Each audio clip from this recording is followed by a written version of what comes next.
There have been some in Russian history who fought in the American Civil War, but only one name is so deeply rooted in American history. This man emigrated from Russia and remained in someone else's history, although in his last homeland he was by no means the last man. But first things first, life in Russia and emigration to the West. John Basil Turchin and Ivan Vasilievich Turchaninov are one and the same person. He fought in Russia, but did not share the imperial interests with his own, and years later he fought in the United States and defended already American interests. And if in his homeland he was a colonel, then there he managed to rise to the rank of general. There are many such fates in history. Only I.V. Turchaninov is remembered. Therefore, it is worth taking a look at his service record from the very beginning, from the time he lived in Russia. He was a descendant of the military from Novichokhovsk. His grandfather had the title of nobleman, which he received for his military achievements. His uncle was a good associate, an associate of Kutuzov himself. And Ivan himself, having graduated from the Capital Cadet Corps,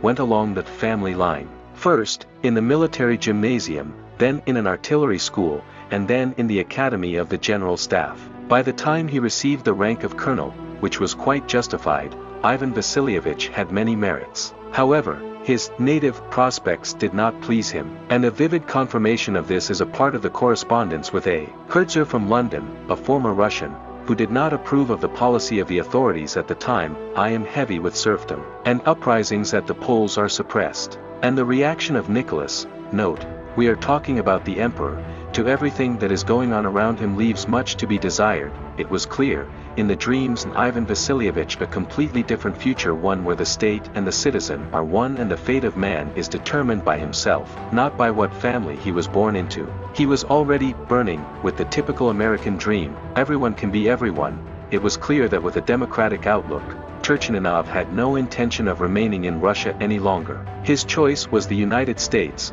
the only country in the world that emphasized freedom of speech. Long live America! Spring 1856. Turchaninov takes his wife and together they move to conquer the United States. Not for money, because by that time Ivan Vasilievich was clearly earning good money as chief of staff of the Corps. The emperor did not limit the resources he used in any way, and the prospects were rosy as never before. Rather, it was pure adventurism. Turchaninov was chasing a dream and a good life for his descendants, testing himself in the new conditions. Of course, there was no official designation for leaving the service. The emperor only knew one thing: Ivan Turchaninov went to Europe for treatment. But he had no plans to go back, which he cleverly concealed. The year was 1857. Ivan Vasilievich was officially expelled from the army. If caught, he was sent to court as a deserter. All bridges were burned, and the runner himself was already in the United States. The city of New York met him. A new life and the Civil War.